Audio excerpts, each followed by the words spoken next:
روزے کی حالت میں کسی کو بلڈ ڈونیٹ کرنا، خون دینا، اپنا کوئی دوست ہے، رشتہ دار ہے، بیمار ہو گیا، اسے خون دینے کی ضرورت پڑ رہی ہے، تو روزے کی حالت میں خون دینا جائز ہے، اس سے روزہ نہیں ٹوٹے گا۔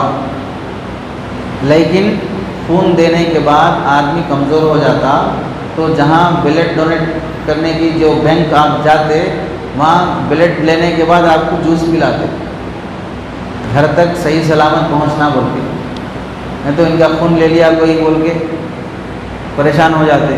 تو یہ جوس پینے کی ضرورت پڑتی ہے آدمی کو کمزوری زیادہ ہو جانے کی وجہ سے۔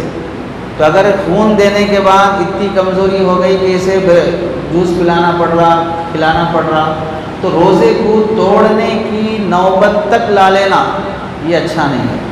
اس واسطے اگر طاقت ہے، جوس پیے بغیر بھی ہم بلڈ دے سکتے ہیں تو دینا جائز ہے۔